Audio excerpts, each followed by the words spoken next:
सभी को मेरा नमस्कार। मैं हूं सुभाष दासवानी और इस वीडियो के अंदर हम आज बात करने वाले हैं वाष्प दाब यानी वेपर प्रेशर और राउल्ट के नियम के बारे में, जो कि क्लास 12th केमिस्ट्री का एक टॉपिक है। तो चलिए शुरू करते हैं। सबसे पहले हम बात करते हैं वाष्प दाब की। तो वाष्प दाब यानी वेपर प्रेशर होता क्या है। देखिए, जब किसी लिक्विड को ये द्रव है कोई, इसको हमने गर्म किया तो गर्म करते ही देखिए यहाँ पर ये वाष्प बनने लगती है इसकी, तो ये प्रक्रिया कहलाती है वाष्पन। इसके बाद हम देखते हैं थोड़ी देर बाद कि कुछ वाष्प के अणु ठंडे होकर के वापस द्रव बनने लगते हैं, यानी वापस लौटने लगते हैं द्रव के अंदर, तो ये प्रक्रिया कहलाती है संघनन। और इसके कुछ देर बाद हम क्या देखते हैं कि जो वाष्पन और संघनन दोनों साथ साथ होने लगते हैं और दोनों की जो दर है वो भी बराबर हो जाती है। यानी जितने मॉलिक्यूल वाष्प में बदलते हैं उतने ही मॉलिक्यूल वापस द्रव में बदलने लगते हैं। ये प्रक्रिया या ये अवस्था कहलाती है साम्य अवस्था। यानी जब वाष्पन और संघनन की दर बराबर हो जाए तो ये कंडीशन साम्य अवस्था यानी इक्विलिब्रियम कहलाती है। और इस साम्य अवस्था पर वाष्प के द्वारा द्रव की सतह पर जो दाब लगाया जाता है उसे हम कहते हैं वाष्प दाब। तो इसकी डेफिनेशन देखिए क्या होगी। निश्चित ताप पर साम्य अवस्था में वाष्प द्वारा द्रव की सतह पर लगाया गया दाब ही वाष्प दाब कहलाता है। तो ये इसकी डेफिनेशन है। अब इसको समझने के बाद अब हम बात करते हैं राउल्ट के नियम की। तो देखिए, राउल्ट के नियम की दो कंडीशन है। स्थिति फर्स्ट है कि जब किसी विलयन में वाष्पशील विलय उपस्थित हो, यानी कि ऐसा विलय जिसकी वाष्प बनती है। हम जानते हैं कि विलायक तो जनरली वाष्पशील होता ही है, जैसे पानी एक अच्छा विलायक है, ये वाष्पशील भी होता है। लेकिन इसके अंदर मिलाए जाने वाले जो विलय हैं वो वाष्पशील और अवाष्पशील दोनों तरह के हो सकते हैं। जैसे पानी में अल्कोहल मिला दे तो अल्कोहल वाष्पशील होता है और पानी में नमक मिला दे तो नमक एक अवाष्पशील विलय है। तो इसकी जो पहली कंडीशन है वो है जब किसी विलयन में वाष्पशील विलय उपस्थित हो, जैसे पानी में अल्कोहल।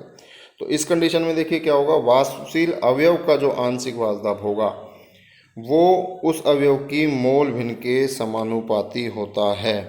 यानी कि वाष्पशील अवयव जो होगा उसकी मात्रा विलयन में जितनी ज़्यादा होगी उसका वाष्प दाब उतना ही ज़्यादा होगा। देखिए, इसको समझते हैं। यहाँ पर आप देख सकते हैं कि ये कोई विलयन है और इस विलयन के अंदर दो तरह के अवयव हैं, ए और बी मान लेते हैं इनको। तो रेड जो मॉलिक्यूल दिख रहे हैं इनको ए मान लीजिए और ग्रीन को बी मान लीजिए। तो हम क्या देखते हैं, जब इनको गर्म करते हैं तो वेपर फेज में वाष्प अवस्था में भी ये दोनों हमें दिखाई दे रहे हैं।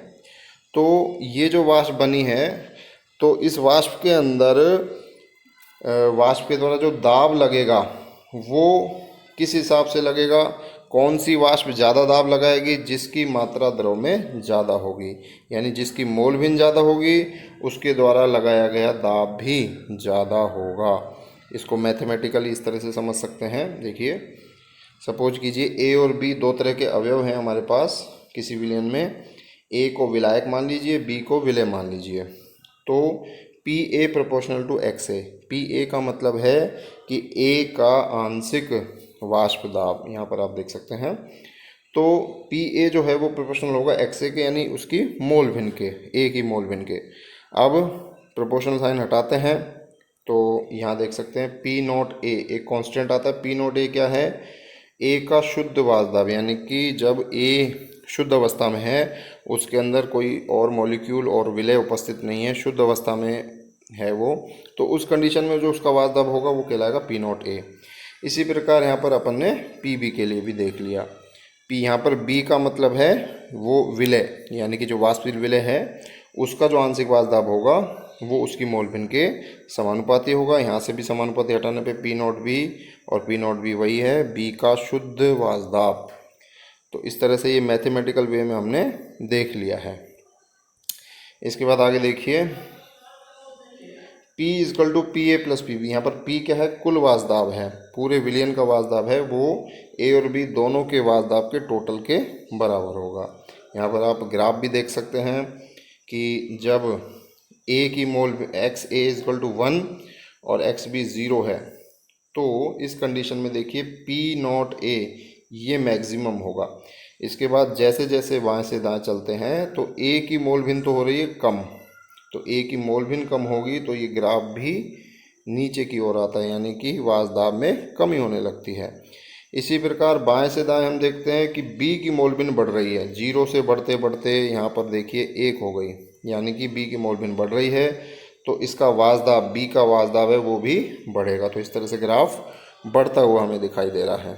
और ये है टोटल, यानी कि P A plus P B. इसके बाद आगे देखते हैं। अब स्थिति सेकंड है कि जब विलयन में अवाष्पशील विलय उपस्थित हो, यानी ऐसा विलय जिसकी वाष्प नहीं बनती, केवल विलायक की ही वाष्प बनती है। जैसे जल में नमक घोलते हैं तो नमक की वाष्प नहीं बनती है, केवल जल की ही वाष्प बनती है। तो देखिए इस कंडीशन में क्या होगा, अवाष्पशील विलय युक्त विलयन का वाष्प दाब विलायक की मोल भिन्न के समानुपाती होता है। यानी कि हम जानते हैं कि अवाष्पशील विलय होगा तो केवल विलायक की वाष्प बनेगी, और विलायक जितना ज़्यादा होगा उतना ही उसका वाष्प दाब भी ज़्यादा होगा विलयन का। देखिए, यानी कि पी एस यानी सॉल्यूशन का जो कुल वाष्प दाब होगा वो एक्स ए यानी कि विलायक की मोल भिन्न के समानुपाती होगा। क्योंकि विलय की मोल भिन्न की बात यहाँ पर हम नहीं कर रहे। क्यों नहीं कर रहे? क्योंकि विलय की वाष्प ही नहीं बन रही है, विलय अवाष्पशील है। तो पूरे विलयन का जो वाष्प दाब होगा वो केवल विलायक की मोल भिन्न के समानुपाती होगा। यहाँ से फिर प्रोपोर्शनल साइन हटाएंगे तो यहाँ पर वही कांस्टेंट पी नॉट ए यानी शुद्ध अवस्था में ए का वाष्प दाब।